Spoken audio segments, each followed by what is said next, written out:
Unlock the power of your mind. This is Provocative Enlightenment with Eldon Taylor. Thank you for joining us today. This is an hour dedicated to understanding enlightenment, what it means and what it just might be to be truly enlightened. Indeed, an hour devoted to learning something more, not just about the world of shoes and ships and sealing wax, but about ourselves. An hour for the open-minded, willing to challenge some of those old ideas about the world we live in and the people we have become. I am Eldon Taylor, and this is Provocative Enlightenment. Every week I read some of your letters as our way of recognizing the very important role you play in making this show successful. Jeremy wrote, "Thank you for the free MP3 InnerTalk programs. They have been most helpful at a time when my resources have become depleted." Well, you're more than welcome, Jeremy, and once again, if you have not already downloaded your free MP3 InnerTalk program, what are you waiting for? The programs offered are not samples. They are the real deal. This is the patented and repeatedly proven effective and independent scientific double-blind studies InnerTalk programs. They are there for you as just a part of our own Pay It Forward program, so get yours today. Johnny wrote, "What advice would you give to someone just starting out in life?" Now, that's a big question, and it's a very good one.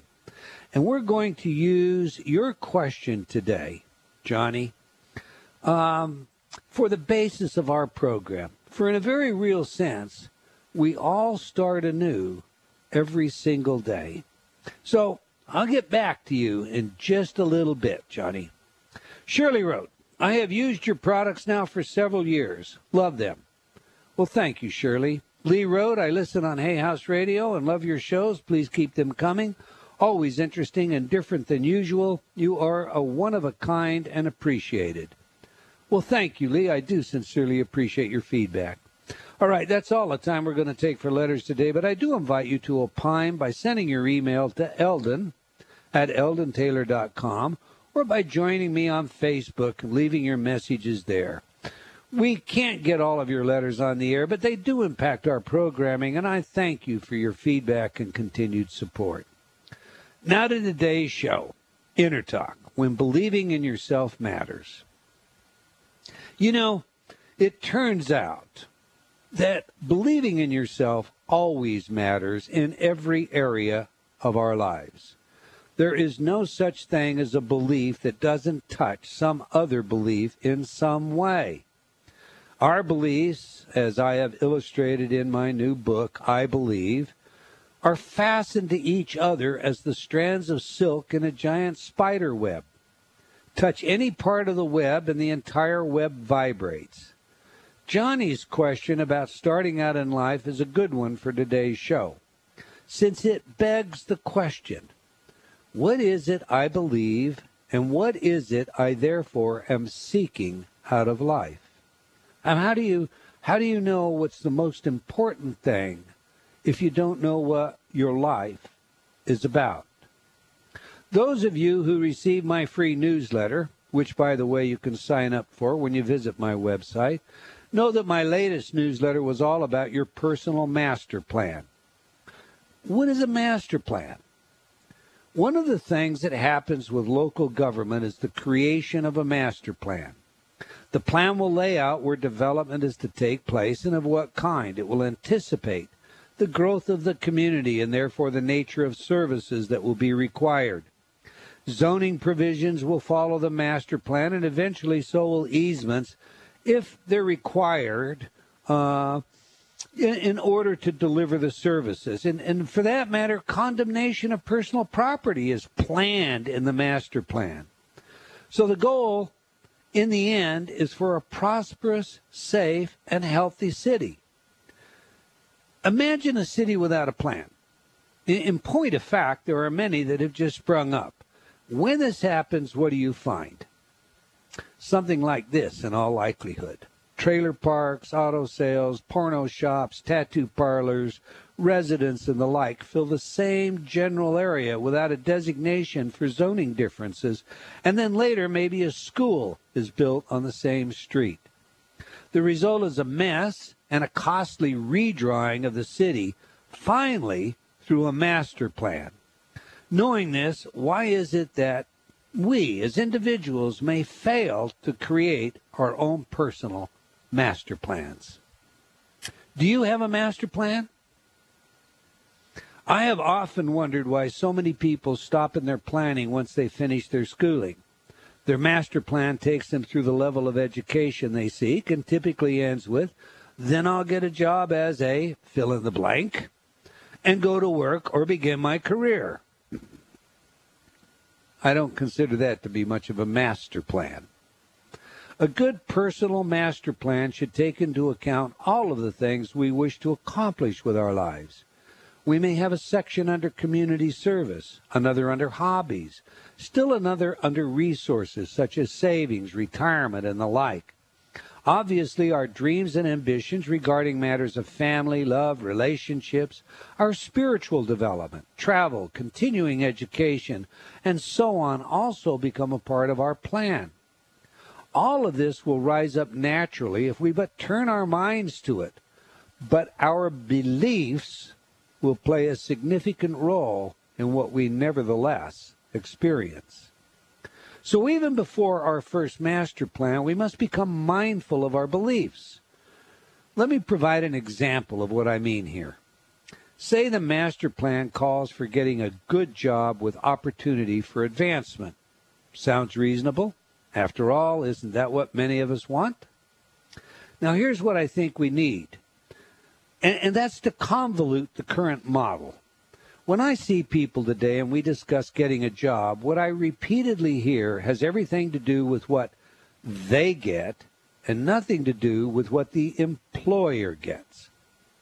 When I interview people for a place in my company, after I have answered all of their questions, how many days of sick pay, how much vacation time, what are the hours, weekends off, insurance and other benefits, and so forth, I usually will ask them something like this. Of all the applicants for this position, what makes you special? Why should I hire you over everyone else? Rarely do I get the kind of answer that makes a real difference to an employer. Generally, the answer is something like, well, I'm punctual, I work well with others, I'm a quick learner, and so forth. These are all canned, practiced answers, sometimes desperate, that mean very little to an employer. They fail to distinguish the employee in any meaningful way. So what does the employer want to hear? You want to include in your master plan what you have to give to your community, to your employer, to your family, and so forth.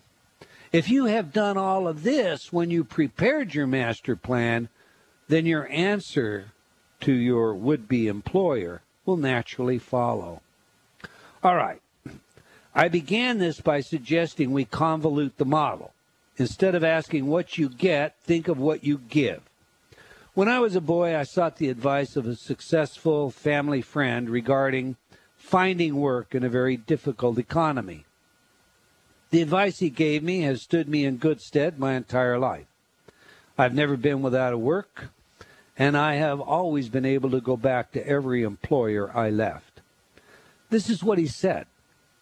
When you apply, tell the employer why you want to work for them. Why their company. Do some homework. Know what their business is. If you go into a shoe store to get a job, get the owner.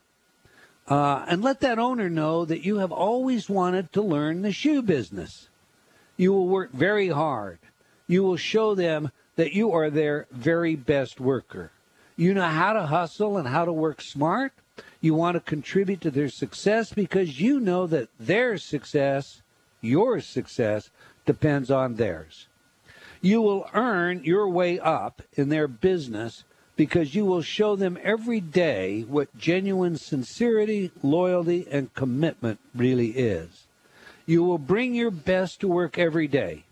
And then he added, be prepared to do so. Only once have I heard anything like that in an interview, and I hired that person. She eventually went to law school, but she was my right hand until she could no longer do the work and handle her school load. That said, there is a young lady in our chat room that also exemplifies the principle I'm suggesting. She came into my bookstore looking for a job in the shipping department. She was confident, positive, and impressed me with her willingness to take on any task, no matter how menial. She was interviewed by my store manager, who suggested that we pass on her because she was, quote, the athletic type and wouldn't fit in well with everyone. Well, I ignored that advice and hired her. Now this woman came aboard and right away showed everyone on my staff what dedication and hard work was all about. She had more savvy, more hustle, and a higher sense of organization and use of time than all of them. It wasn't long before she was running the show, but she wanted still more. I kept sending her more, and when she desired still more, we sent her to the local college for some special schooling. The long and the short of it came down to this. Andrea created a job description, one that when she moved to California because her husband was transferred, we had to fill.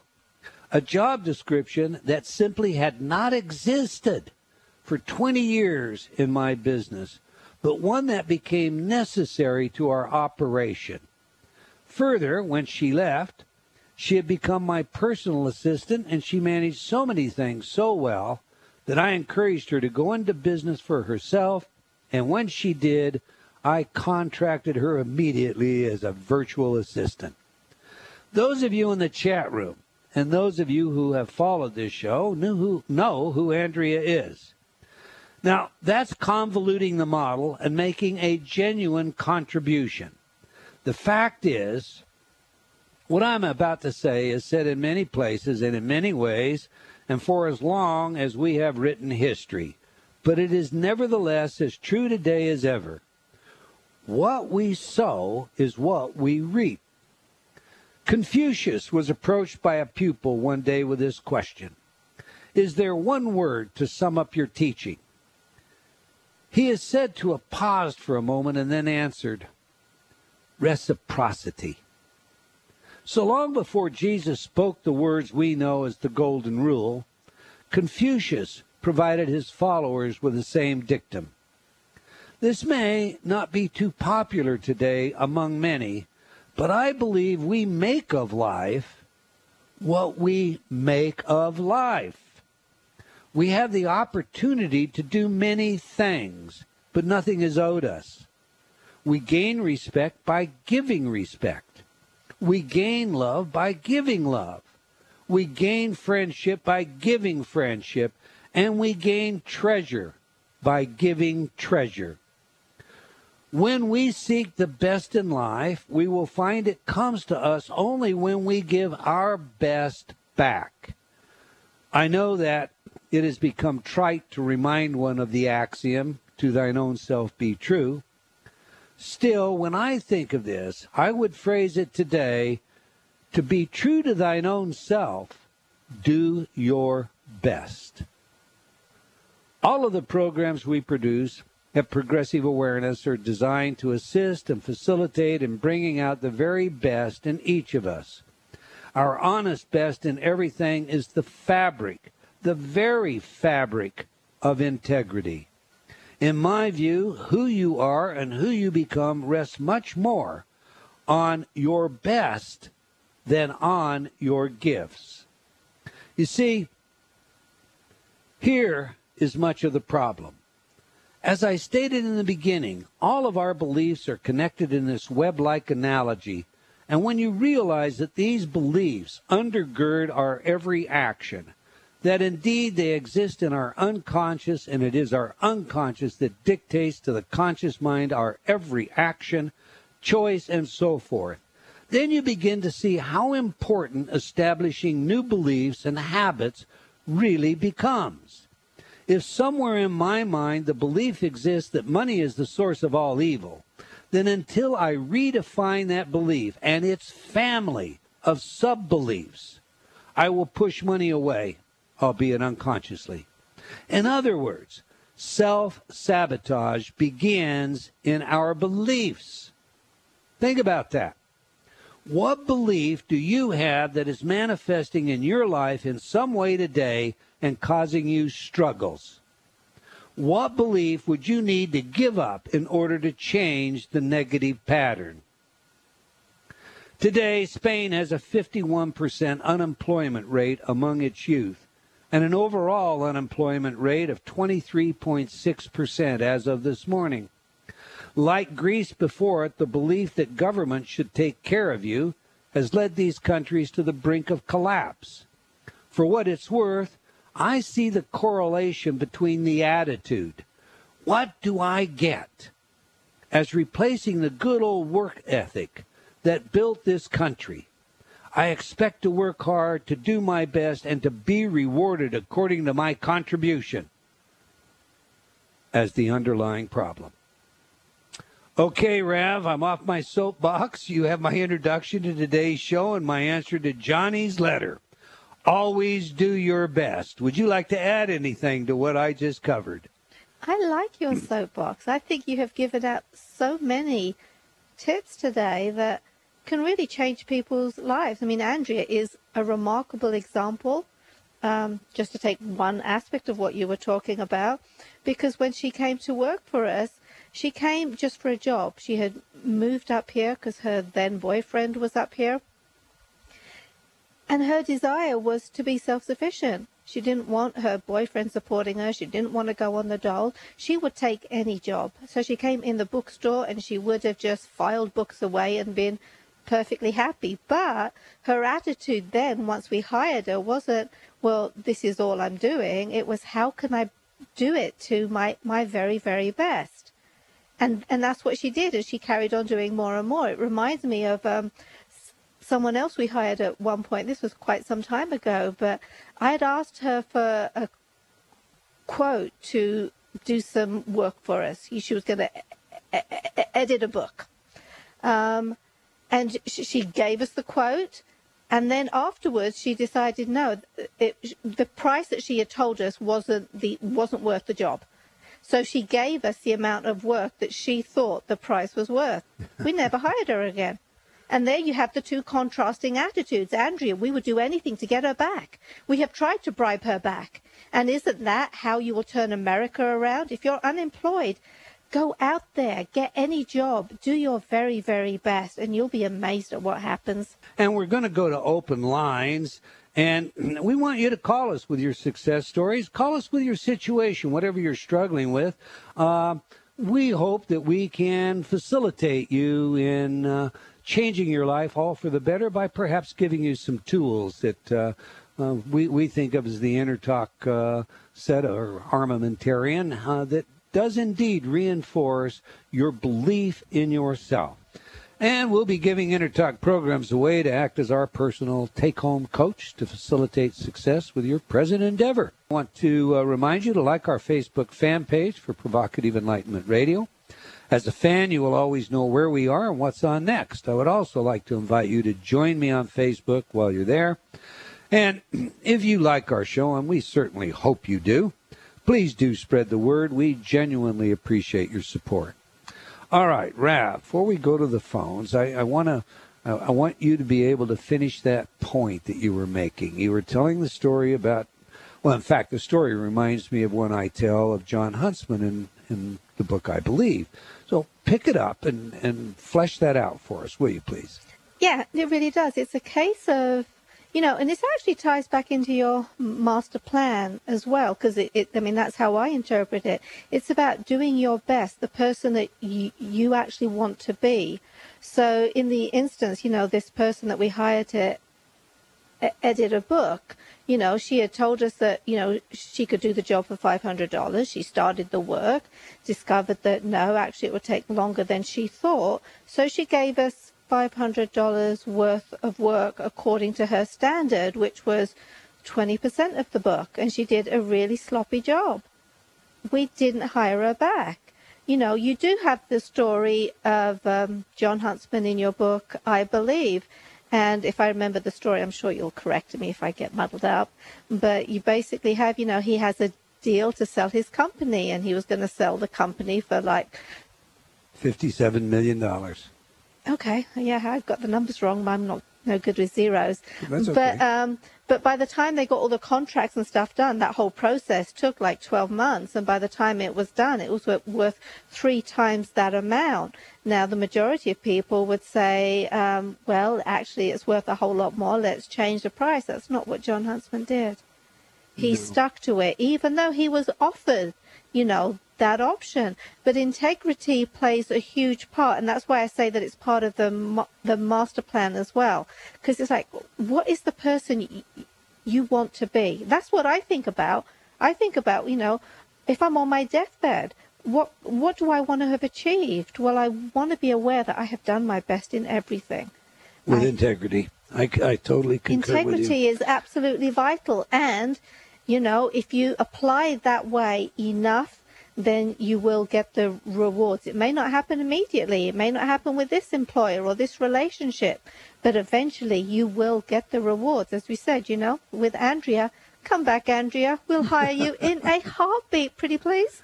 You know, John Huntsman basically, and it is in his book, his book, Cheaters Never Really Win, basically makes the point, you know, whatever you do, if there is a level of take back, a level of dishonesty in it, it's not your best. You certainly can't say you did it with integrity.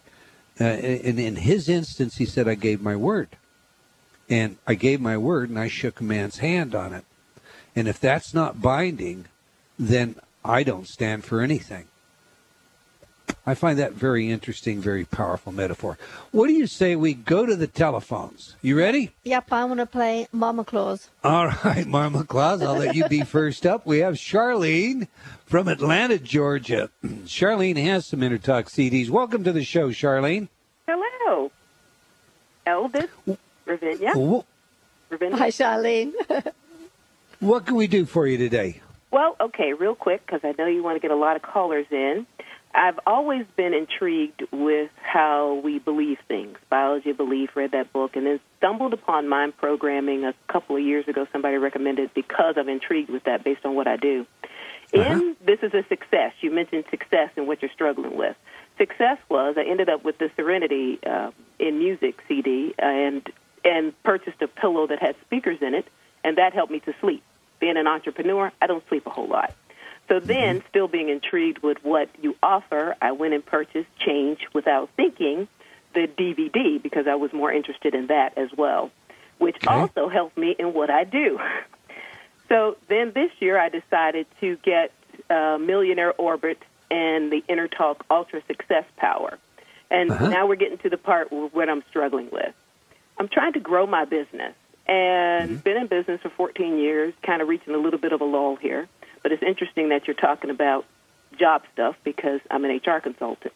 But anyway, what I'm struggling with is procrastination and trying to do some strategic planning. So I was hoping that maybe you guys could help me with that. Well, you got it. I mean, bottom line is you got it. We happen to have a program specifically on procrastination and another one specifically dealing with strategic planning and peak performance. Ravinder, I know that they're your favorites, so get in here. Strategic planning most certainly is, you know, if you want to achieve something, whatever that something may be. Strategic planning and peak performance is the program that you should get. And I do have my own stories that I've already shared on the air regarding that, where I was procrastinating a desperately urgent job. It was taxes of all horrible jobs to do. And it was really, really urgent. And it had been top of my urgent pile for 6 months. And I played the strategic planning all night long. The following morning, I got up. I did the job. It took me 10 minutes. It was like, what was my deal? What was my deal? But it got done. So, yeah, strategic planning and peak performance. If you use that program, you will maximize every opportunity that you have to be productive. That would be wonderful. And, Charlene, we're going to send you both strategic planning and peak performance and stop procrastination. Our gifts. Now, you remember that we love these warm, fuzzy feelings that we get when, we get to play Santa and we give the gift, but then we get the feedback. This worked for me and this was able to happen, and that's our reward. So remember to come back to us again, all right? I will. I got to tell you, you already have a few success stories with me with the Serenity and Music CD. I was able to listen to that because I was having trouble sleeping because my brain was going 100 miles an hour, and I plugged it into my pillow thingy. I could hear the sound as I went to sleep at night, and I was sleeping so much better after listening to that for just 15 days. But I'll definitely, once I get those and get those going, will definitely send you some more information about how well it's working. I love it. Thanks, Charlene. Now, listen, you stay on the line. Our producer, Joe, is going to take your details so that we can ship these out to you first thing in the morning. And thanks again for joining us. Thank you so much. Let's talk to Glenn in Boise, Idaho. Glenn, welcome to Provocative Enlightenment. Thank you, Eldon. I appreciate that. Indeed, our pleasure, sir. How can we help you today? Well, my issue is kind of the opposite of what she just spoke about. I do listen to the Serenity, and I believe it's changed me. I quit smoking about 3 months ago. Wonderful. Eating raw foods more often now. Cleaned out my house of things like anything with MSG in it. The only problem right now that I'm having is with meditation. I know that the helpful benefits of meditation, and right. I tend to fall asleep. And I'd like to be able to stay awake.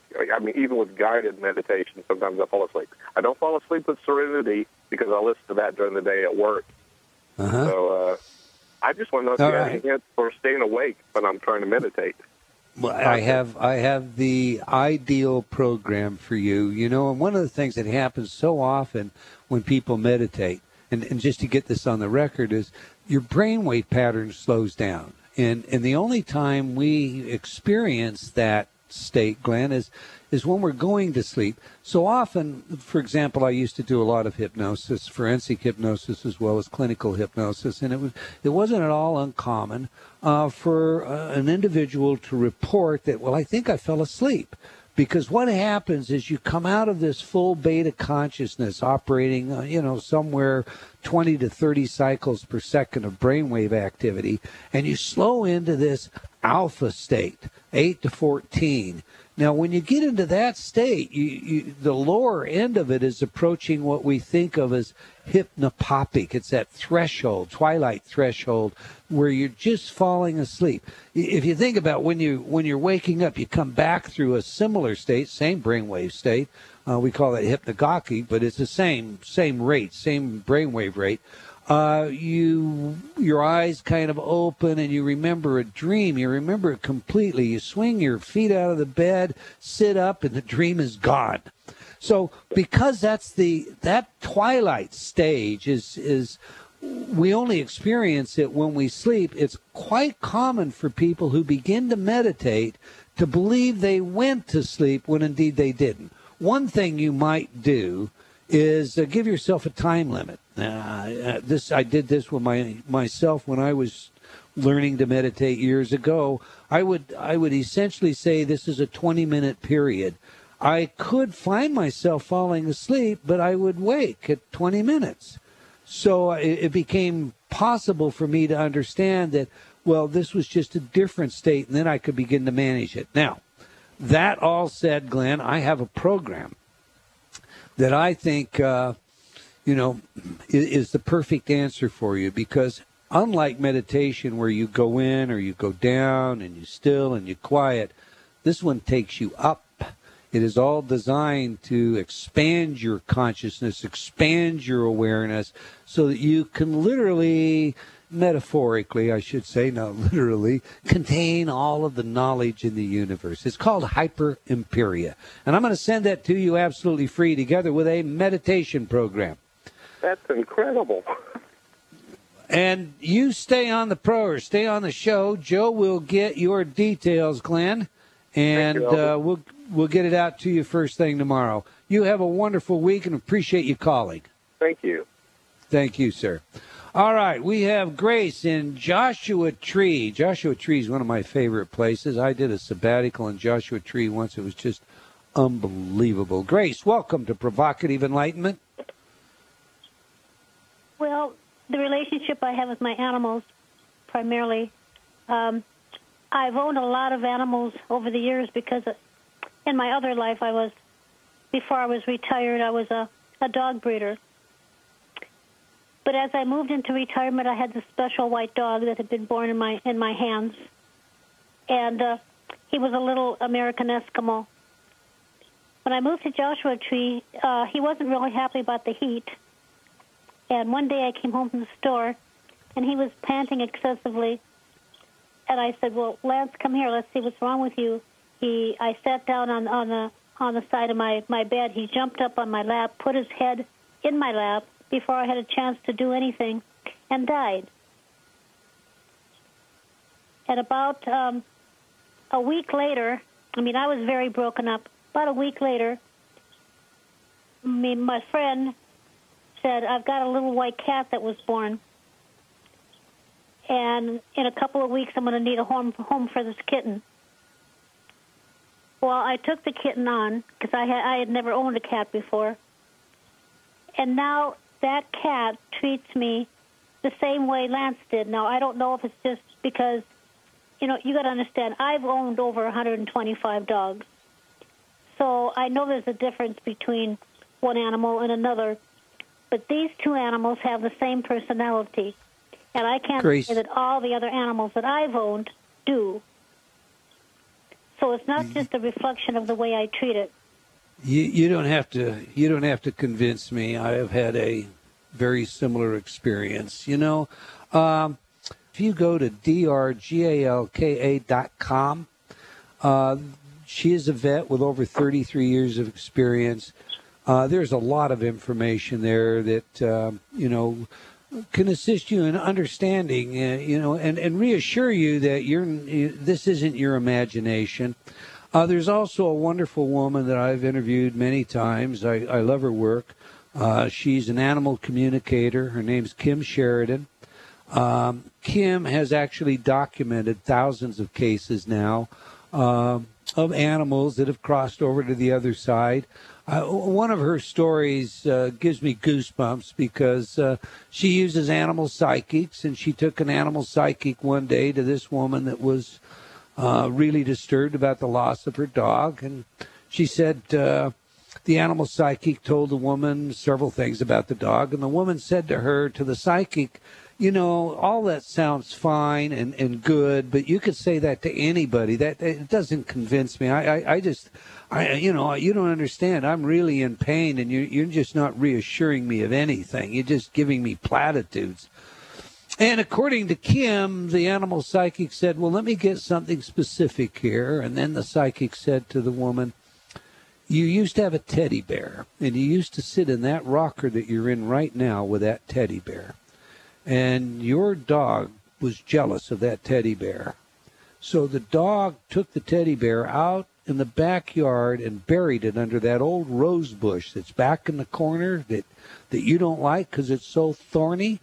And that's where your teddy bear is now." Well, in excitement, the woman apparently got up. Everybody went out to the backyard. They took out the shovel, and guess what? Under that rose bush was that teddy bear. So that, you can get some pretty convincing information, in my view, about animals, their afterlife, perhaps, how they come back in different animal forms just to be there with you. We had a great conversation last week about this. I'd encourage you to go to the archives here at Hay House Radio and listen in, because we discussed this very thing. Grace, we also have a program that I think would be a great benefit to you. So you stay on the line. Joe is going to get your information, and I'm going to send this one to you as my gift. I love animals. I can tell you do. Great blessings. Hug that cat. Be glad it's a part of your life. That cat hugs me. He jumps on my shoulders and massages my neck. How wonderful. Blessings to you, and thanks for sharing with us today, Grace. Have a good one now. Thank you. All right. We've got a phone call from Spokane, Washington, right here in our backyard. We have Charles from Spokane, Washington. Welcome to Provocative Enlightenment, Charles. Well, thanks for having me on. Glad to have you, sir. What can we do for you today? I want to know what more can I do to promote the aspect of your work, and in a sense, of course, I think that I would learn better on how to promote myself, because I feel that's important. I feel that it's important that people, find the tools that they have within themselves so they can change. And I found that by using a lot of the tools that you have and reading your books has certainly changed my life, and I want to know how can I promote that more. Wow. Well, thank you, Charles. Ravinder, you're up on that. That's not what I do. You do everything. There's a number of different ways that you can look at that question, Charles. We do have a distributor program where you can actually buy products from us at a very deep discount so that you can sell product to friends and family, or if you want to take it further, as a business, you can sell to bookstores and health food clubs and whatever. What we found a long time ago was, our best advertising was actually word of mouth. And we decided we wanted to, assist the people who were helping us so much. And that was why we did this distributor program. So it's a really, really simple program, really inexpensive to get into. But then, as I said, you can buy the products at a deep discount. If you wanted to do it through your internet site, then we have the affiliate program. So with that, all you have to do is post our information up on your own site. It all gets tracked by a third party. But anyone who clicks on the link on your site and comes through to our site, that you would actually accumulate commissions that way. So those are two of the programs that we have in place. But the other thing I would say too is be the example and talk about it. The fact is, for myself, these programs have made a huge difference in my life. So I talk to people about it all the time. I enjoy sharing, all of that information. And so, that's what I would recommend that you do too. It's helping people. Just, you can do it indirectly. Okay, now, Charles, we have a program that's designed specifically for, folks that are changing the world. It's a collection. It's a very powerful collection. And I'm going to send that to you as our gift. And we certainly appreciate all of your efforts and your energies. And if you want to know more, details on this, give us a call. The phone number is on the website, the 800 number. Well, you're here in Spokane, so it's 509-299-3377. And I certainly, again, wholeheartedly appreciate your support, my friend. Thank you very much for calling. Thank you for having me. Be sure and stay on, Charles, while Joe gets your details. All right, thank you. Wait, now let's go to Caroline I guess it is, in Riverton, Wyoming. Caroline, welcome to Provocative Enlightenment. How can we help you today? Well, one thing I would like to thank you. Several years ago, I bought your tape on concentration, and I was barrel racing at the time, and I would listen to it to kind of settle my mind down, and it did help. And then I've kind of gotten away from it, doing the listening to them, but I am reading your book, I believe, and I find it very interesting. The last few years, I had a bunch of changes in my life, and it seems like I start to do things, and then I get about halfway in it and just get stuck. And what kind of tapes and things, what program would you suggest for something like that? We haven't got a lot of time, and I'd like to ask you about all these areas you get stuck in so I could decide, do we have some self-sabotage here? Are there some beliefs that aren't serving you here? But I have a bulletproof way of dealing with that. We have a collection called Pillars of Success. It's 9 CDs, is it not, Ravinder? There's 9 programs on 8 CDs. Okay, 9 programs on 8 CDs, and they are designed to fill out the profile of what success is. And that, of course, includes, ending self-destructive patterns, if that seems to be appropriate, as well as procrastination and these other issues. And we're going to send that to you, Caroline.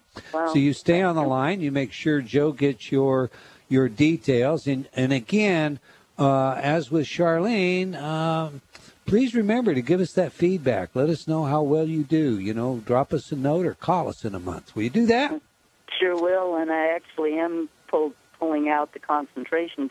It's an old cassette but I have used it, and it does help me in like barrel racing, which is pretty fast event. But yeah, I love can chasers, Caroline.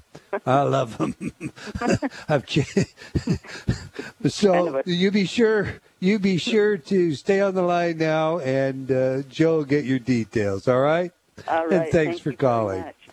All right, we have 1:50. Do you want to try one more quick one? Let's do a real fast one. All right, this has got to be fast. We're going to Portland, Oregon, and we're going to ask Dayar how we can help him. How are you today, sir? Well, hi. Thank you very much for taking my call.